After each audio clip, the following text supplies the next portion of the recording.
Paz e graça, meus queridos, que a paz de nosso Senhor Jesus Cristo seja com todos. Mais um dia na presença do Senhor. Glória a Deus por isso. Louvado seja o nome do Senhor. Domingo, um dia muito especial. Nós cristãos chamamos o domingo de dia do Senhor, dia da ressurreição, dia de celebrarmos que Jesus Cristo está vivo. Todos os dias é dia do Senhor, mas o domingo é um dia muito especial. O domingo é um dia de adoração, é um dia onde as famílias se reúnem, onde as pessoas adoram o Senhor. Há uma ênfase maior no dia de domingo. E hoje seria um dia onde nós estaríamos na igreja, adorando o Senhor, juntos, mas a grande maioria das igrejas estão fechadas.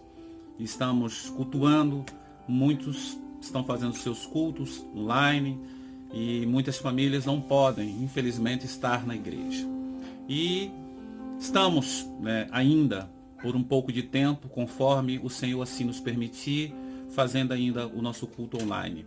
Gostaria de, em nome de Jesus, orar junto com vocês e convidá-los para que nessa noite possamos mais uma vez cultuar ao Senhor. Queria te convidar para que o Senhor possa nos abençoar. Vamos orar juntos, pedir que a graça dele venha estar sobre as nossas vidas. Então eu queria te convidar para que oremos ao Senhor. Vamos orar? Querido Deus e Pai Celestial, nós oramos a Ti e te pedimos nessa noite que o Senhor mais uma vez venha nos abençoar. Que o Senhor venha nos proteger, que o Senhor venha nos guardar, que o Senhor venha abençoar a nossa vida de uma forma muito especial. Que a graça do Senhor venha estar sobre a nossa vida. Que o Senhor possa falar aos nossos corações. Fala, Senhor. Fala, que nós precisamos ouvir a Tua voz, em o nome de Jesus. Que a paz de nosso Senhor Jesus Cristo esteja sobre a tua família, esteja sobre o seu lar, sobre a sua vida, sobre toda a sua casa, em o nome de Jesus. Eu quero saudar todos os meus irmãos da Igreja Manancial da Graça e todos aqueles que nos ouvem e nos veem através das redes sociais. Que Deus abençoe a sua vida, que Deus abençoe seu lar, todos os dias, pelo século dos séculos. Amém e amém. Eu quero falar sobre algo muito especial nessa noite. Quero falar sobre um assunto que é muito falado dentro das igrejas, um assunto que todo cristão conhece. Nós falamos dia após dia, no nosso cotidiano, e isso aborda a nossa vida cristã, sobre fé. Gostaria de falar sobre fé, especificamente sobre fé. Então, eu queria meditar sobre esse ponto e queria indagar já desde o princípio com uma pergunta. O que é fé? Basicamente essa pergunta. O que é fé? Então vamos conversar sobre isso. Então, queridos, vamos abordar esse tema, fé. E eu queria citar aqui um texto em especial. Queria que você abrisse a sua Bíblia hoje. O endereço da nossa bênção hoje é um texto que eu gosto muito, mas é um texto especificamente um dos versos, talvez, um dos versículos mais tristes da Bíblia, ou conhecido como um dos textos mais tristes da Bíblia. Lucas, capítulo 18, verso de número 8. Essas palavras de Jesus Cristo ecoam como um dos versos mais tristes da Bíblia Sagrada. Diz assim, Lucas 18, verso 8. Quando, porém, o Filho do Homem, porventura, voltar à terra, achará fé? Então, esse texto é considerado por muitos como um dos versículos mais tristes da Bíblia Sagrada. Em algumas outras traduções diz assim, quando, porém, vier o Filho do Homem, porventura achará fé na terra? É uma negação do próprio Senhor Jesus Cristo. Ele indaga, olhando tanta incredulidade já na sua época, se quando ele voltasse, segunda vez, ele encontraria fé na terra, ele encontraria pessoas em comunhão, ele encontraria pessoas esperando a sua volta, porque ele já pregava o arrependimento, ele já pregava a ressurreição, e ele encontraria essas pessoas esperando. Então por isso esse é um dos versos, talvez, mais tristes das Escrituras Sagradas, porque essa é uma questão complicada nos dias de hoje. Porque muitas pessoas, talvez aqui, não estejam mais nessa comunhão de esperar a vinda de nosso Senhor e Salvador Jesus Cristo. Daí então é a pergunta, o que é fé? O que é que representa a fé no nosso contexto? Quando nós adentramos na igreja, basicamente, na grande maioria, nós aprendemos nos nossos púlpitos que fé, conforme diz, eu queria até citar Hebreus capítulo 11, no verso de número 1, que diz o escritor de Hebreus acerca da fé. Ele diz, Hebreus 11, verso 1, presta atenção. Ora, a fé é o firme fundamento das coisas que se esperam e a prova das coisas que não se veem. Então, repetindo, a fé é o firme fundamento das coisas que se esperam e a prova das coisas que se não veem. Basicamente, traduzindo, as pessoas e nós, os pregadores, dentre outras coisas, afirmamos que fé é trazer à existência aquilo que ainda não existe. De certa forma, está correto. Fé é basicamente aquilo que Paulo fala. Já não andamos mais pelos olhos humanos, mas andamos pelos olhos da fé. Já não andamos mais por vista, mas andamos por fé. Basicamente o que Paulo diz em 2 Coríntios, se eu não me engano, capítulo 5, verso 17. Então, Paulo está falando acerca disso. Então, a caminhada do cristão é uma caminhada de fé. Mas o ensinamento dentro da igreja, que fé é para obter coisas, é para adquirir coisas. Mas, lá no capítulo 9 do Evangelho de São João, nós temos algo inusitado. Nós temos Jesus Cristo junto com seus discípulos, e de repente os discípulos observam um jovem, um homem, cego, de nascença. E ele então pergunta, ou seja, eles perguntam a Jesus, mestre, e aquele, quem pecou? Ele ou seus pais? Eles tinham uma concepção, um entendimento, que quando um homem tinha alguma doença, alguma enfermidade, ou algum tipo de defeito físico, se fosse de nascença ou adquirido durante a vida, era algum tipo de pecado. Ou que ele tinha pecado, ou então seus pais. Ou seja, algum tipo de maldição hereditária. Ele adquiriu aquilo por causa do pecado dos seus pais. Mas Jesus então, em resposta à pergunta deles, diz, nem ele pecou, nem seus pais pecaram. Mas isto é assim para que se manifeste nele as obras de Deus. E então Jesus começa a falar. Pois o Filho do Homem veio para realizar a vontade do Pai, fazer a obra do Pai. Enquanto é dia, é necessário que se cumpra a obra do Pai, que se faça as obras do Pai. Porque logo vem a noite em que não se pode trabalhar. Jesus estava falando da sua morte em si. E Jesus Cristo ali começa a falar da sua própria morte. Jesus então vai ali, cura aquele homem, e esse dia era um dia de sábado. O escritor, o evangelista, faz questão de citar que era um dia de sábado, e a lei não permitia que uma pessoa fosse curada no dia de sábado. E ali então, Jesus Cristo faz questão de curar aquele homem, e num dia de sábado. E então ali, aquele homem imediatamente começa a ser interrogado após a sua cura, e ele é levado até os fariseus, os doutores da lei, os religiosos, e eles imediatamente ali começam a criticar aquele homem. Dizer que aquele homem foi curado por alguém que tinha, de certa forma ali, era um homem endemoniado, era um homem cheio de demônios, porque curou no sábado. Ele disse, olha, se tem demônio não sei, só sei que eu era cego, mas agora eu vejo. É o que ele responde. E eles começam cada vez mais insistir com aquele homem. Mas, basicamente, no capítulo 9, esquecendo um pouco desse discurso dos fariseus e dessa discussão com aquele homem que outrora era cego, lá no capítulo 9, no verso de número 35 do Evangelho de São João, Jesus se encontra novamente com aquele que outrora tinha sido cego. E ele faz uma pergunta bem interessante para aquele homem. E eu queria ler o encontro, o novo encontro, o segundo encontro de Jesus. O primeiro encontro com ele, Jesus o curou. E Jesus não fala o nome para ele, quem ele era. Jesus apenas cura ele, Jesus segue o seu caminho, e aquele homem é curado, mas não sabe quem o curou. Jesus o encontra no capítulo 9, no verso 35, pela segunda vez, e Jesus lhe faz uma pergunta. Jesus ouviu que o homem tinha sido expulso, e encontrando, disse-lhe: crês tu no Filho de Deus?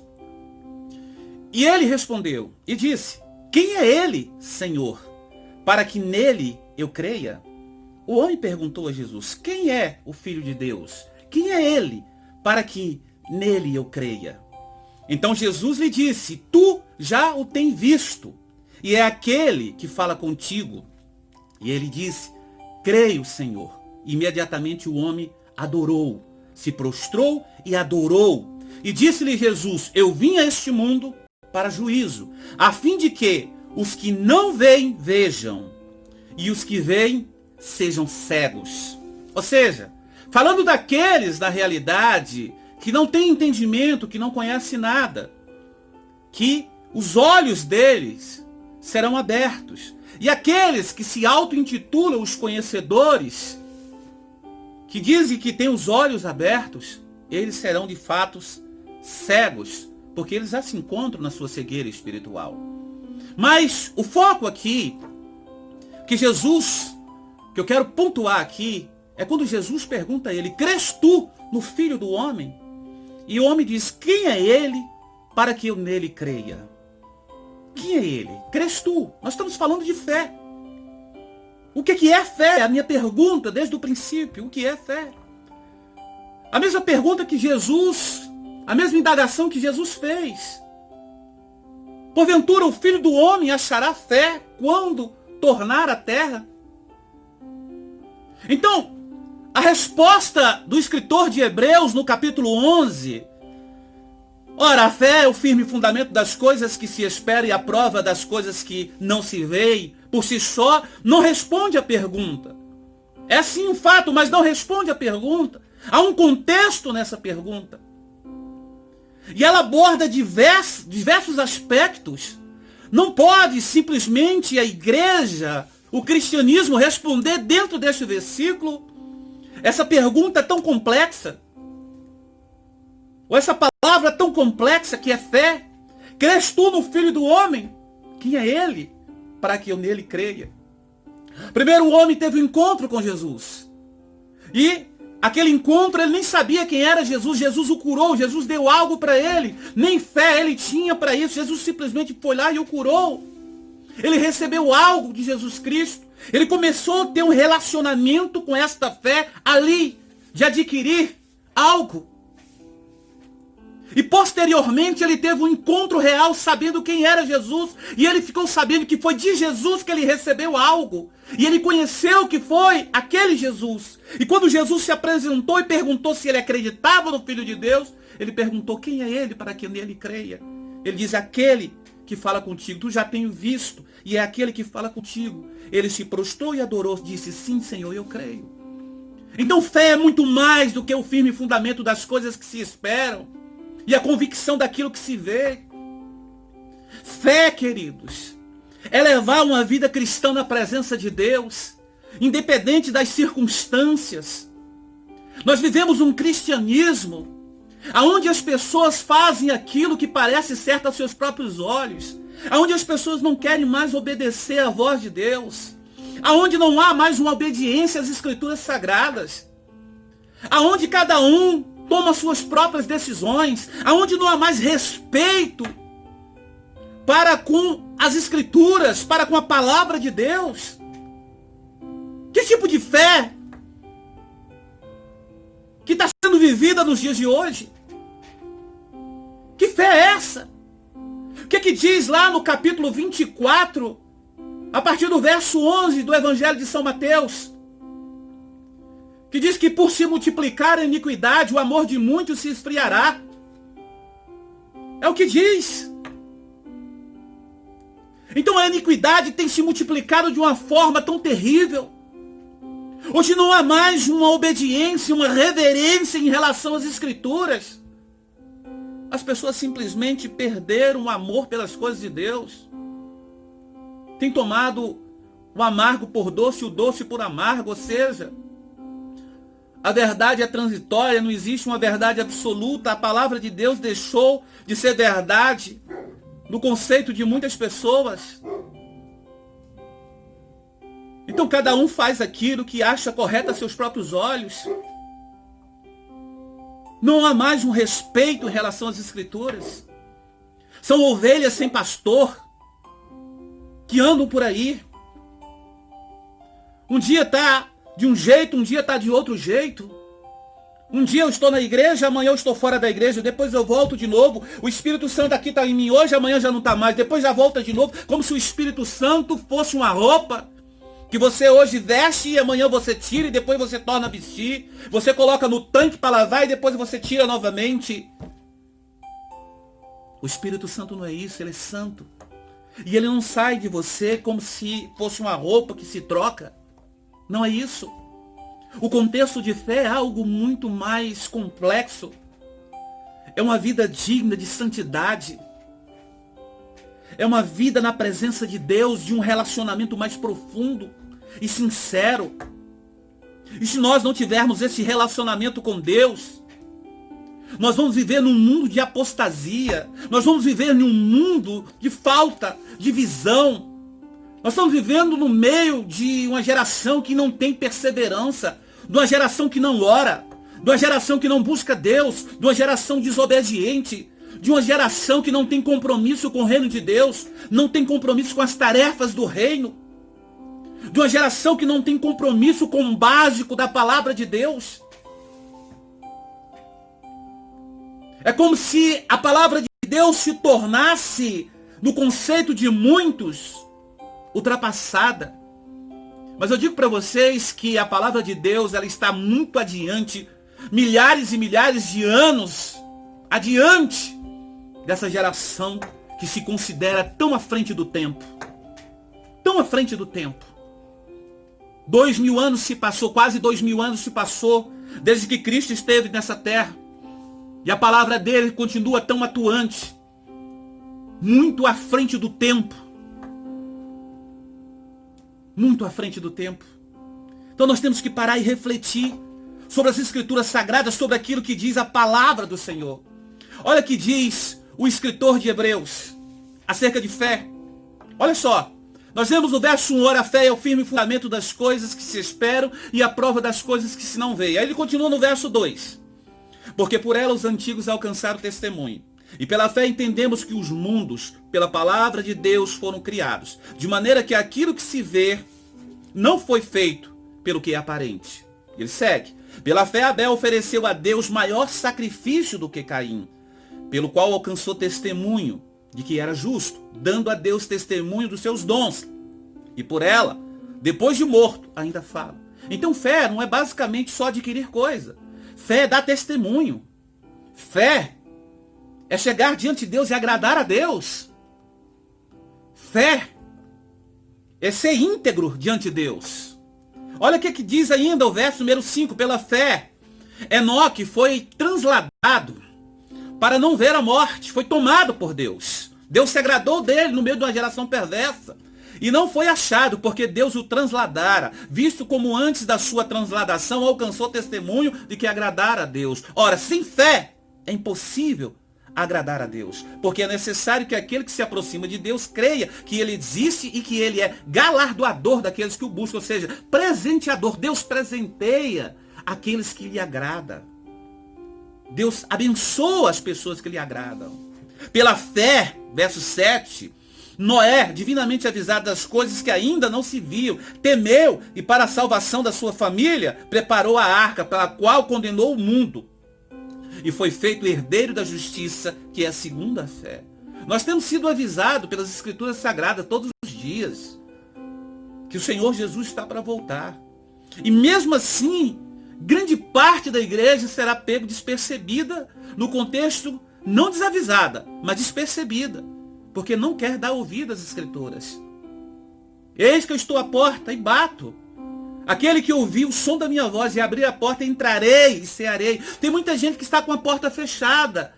E Deus está batendo na porta. O bater na porta aqui é a sua palavra, as Escrituras, que Ele está falando todos os dias. Não façais como o povo fez lá no deserto, endurecendo os corações. Então abriu o coração para Deus. A Bíblia diz o quê? Verso 8. Pela fé Abraão, sendo chamado, obedeceu, indo para um lugar que havia de receber por herança, e saiu sem saber para onde ia. Isso é fé. Confiou em Deus. Pela fé habitou na terra da promessa, como que em terra alheia, morando em cabanas com Isaac e Jacó, herdeiros com ele da mesma promessa, porque esperava a cidade que tem fundamentos, da qual o artífice e construtor é Deus. Pela fé também a mesma Sara recebeu a virtude de conceber e dar à luz, já fora da idade, porquanto teve por fiel aquele que lhe tinha prometido. Isso é fé. Mesmo com todos os percalços da vida, mesmo quando o anjo chegou, os anjos chegaram, Sara vai dar à luz, e ela ouviu lá de dentro da tenda, e riu Sara por causa da sua velhice. E então, quando os anjos chegou e perguntou, Sara, riste? Ela disse não, ela até mentiu, disse não, não ri. E o anjo disse, verdade que riste.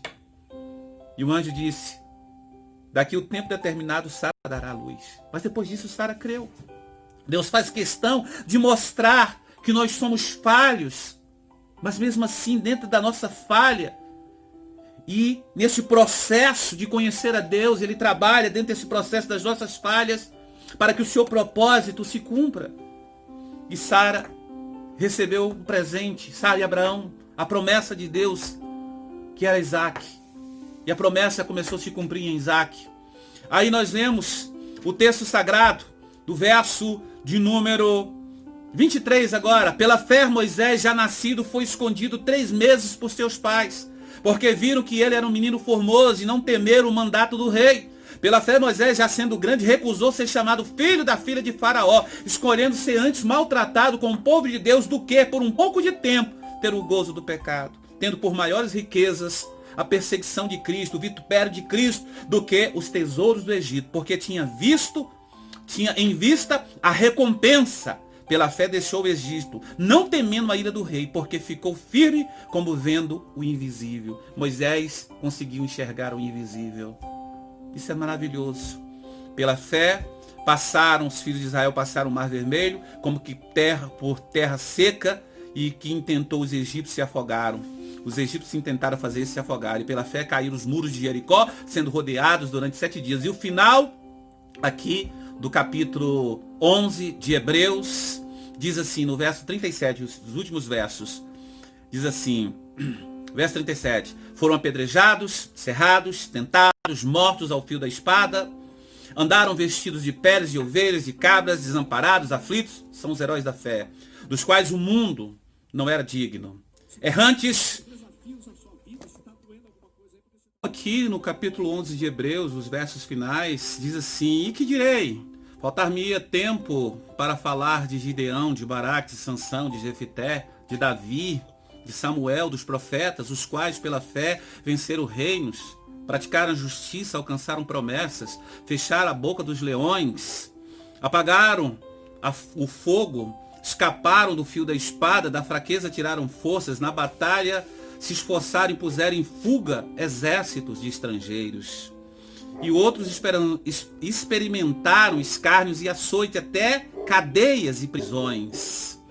E é bem interessante que o verso 37 diz assim, foram apedrejados, cerrados, tentados, mortos ao fio da espada, andaram vestidos de peles de ovelhas e de cabras, desamparados e aflitos e maltratados, dos quais o mundo não era digno, errantes pelo deserto e montes, e pelas covas e cavernas da terra.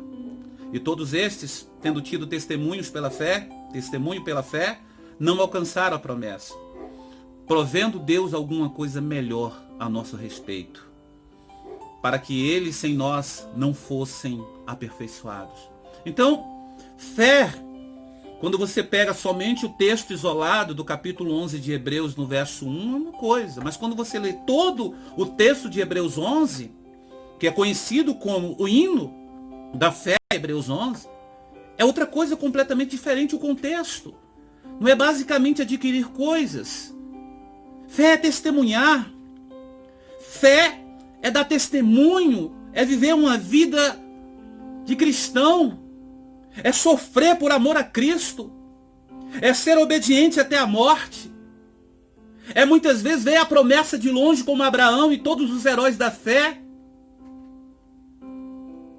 é ser peregrino nessa terra e ter a consciência que a nossa morada não é aqui, mas caminhamos para Jerusalém celestial.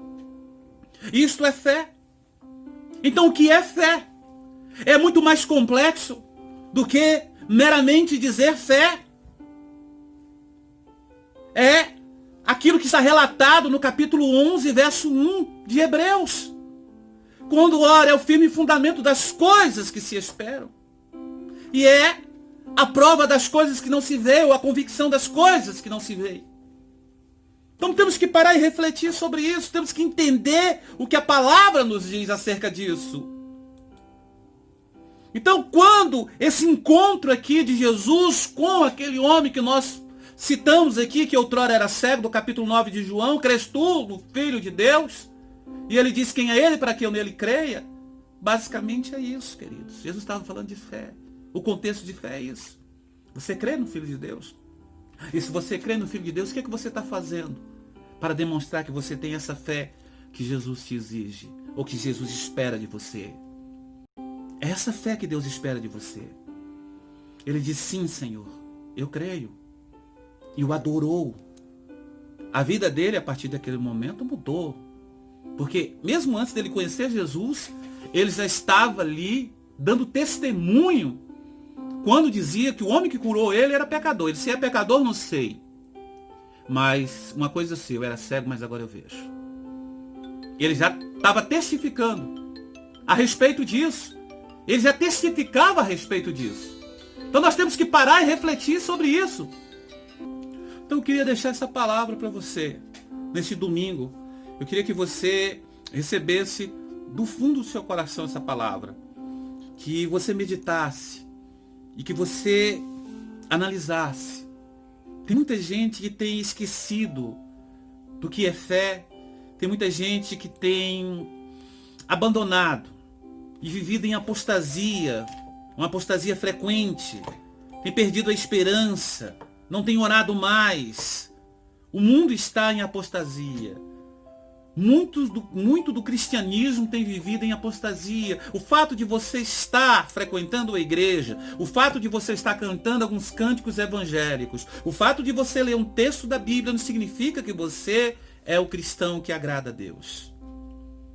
O cristianismo que agrada a Deus é o cristianismo que se doa, é o cristianismo que obedece, é o cristianismo que se rende, é o cristianismo que vive de acordo com as Escrituras. Tem muita gente que acha, pelo fato de estar dentro de uma igreja, pelo fato de estar frequentando uma igreja, cantando um hino, lendo um texto da Bíblia, está agradando a Deus. Não. Não é assim que agrada a Deus. Você agrada a Deus quando você está dentro do contexto da vontade de Deus. Aí você agrada a Deus. Quando você está fazendo, de fato, aquilo que Jesus mandou que você faça, ou que Jesus espera que você faça. Aí você agrada a Deus. Viver absolutamente não agrada a Deus. Viver de qualquer maneira não agrada a Deus. Não agrada a Deus. Em absoluto não agrada a Deus. Então tem muita gente assim. Então pare e reflita, queridos. Reflita sobre isso. Reflita sobre a palavra de Deus. Reflita sobre a palavra de Deus. Então pare e reflita. Jesus disse, eu vim para fazer a vontade de meu Pai. Para fazer a vontade do meu Pai. Jesus, ele veio para fazer a vontade do Pai dele. Então essa era a missão de Jesus, fazer a vontade do Pai. Nós estamos aqui para fazer a vontade de Cristo, a vontade do Senhor. Nós temos uma hierarquia a obedecer. Nós temos uma missão a cumprir. Então essa é a palavra que eu iria deixar para vocês neste domingo. Eu queria orar junto com vocês para que vocês tenham uma semana muito abençoada em nome do Senhor Jesus Cristo, para que essa semana seja uma semana de muitas vitórias. Que Deus possa abençoar a sua vida poderosamente, em nome do Senhor Jesus Cristo. Então, eu quero orar, pedindo a Deus que essa semana seja muito abençoada, em nome do Senhor Jesus. Vamos orar pela sua família, vamos pedir a Deus. Ore comigo. Querido Deus e Pai Celestial, no nome santo do Teu Filho Jesus Cristo, nós oramos ao Senhor nesta hora e pedimos ao Senhor por todas as famílias que estão agora, Pai, ouvindo esta oração. estão participando comigo desta oração, e não apenas aquelas que estão participando, mas aquelas que precisam ser abençoadas, que desejam ser abençoadas. Que o Senhor possa ir ao encontro dessas pessoas. Toca em cada coração, toca para abençoar, para proteger, para guardar, para dar o livramento. Pai, ministra sobre essas pessoas a tua graça poderosa, derrama sobre a vida dessas pessoas a tua unção soberana, ministra sobre a vida dessas pessoas, ó Pai Celestial, a unção de cura, de libertação, libertação da alma, do espírito. Ensina para essas pessoas o que é fé, a verdadeira fé, a fé que liberta, a fé que faz com que nós o conheçamos, que os nossos olhos venham contemplar o Senhor. Eu oro a Ti, Pai, pedindo que aquele que está enfermo seja curado, que aquele que está, ó Pai Celestial, no leito seja restaurado, que aquele que está desempregado, uma porta se abra neste domingo para ele. Que essa semana seja uma semana abençoada para todos. Eu oro para que as famílias sejam agraciadas neste domingo, protegidas e guardadas. Em nome do Senhor Jesus, essa é a minha oração. Que Deus possa abençoar a tua vida. Que nosso Senhor Jesus Cristo possa abençoar o seu lar e a sua família. Que esse dia possa terminar muito abençoado para você. Eu quero agradecer ao Senhor por tudo que Ele tem feito nas nossas vidas. Que você tenha uma semana muito abençoada em nome de Jesus. No próximo domingo, nós estaremos participando da Santa Ceia do Senhor. Se o Senhor assim permitir, estarei avisando durante a semana, nós estaremos fazendo a nossa Santa Ceia presencialmente. Estarei avisando o horário, tudo certinho para meus irmãos, vamos estar orando. E até lá, em nome de Jesus. Vocês tenham uma semana muito abençoada. Que o amor de Deus Pai, a graça de Cristo Filho e as doces manifestações do Espírito Santo de Deus se repouse sobre o povo mais feliz da face da terra, que somos nós. Que Deus te abençoe. Tenha uma semana maravilhosa, em nome de Jesus. E um beijo no seu coração. Fique com Deus.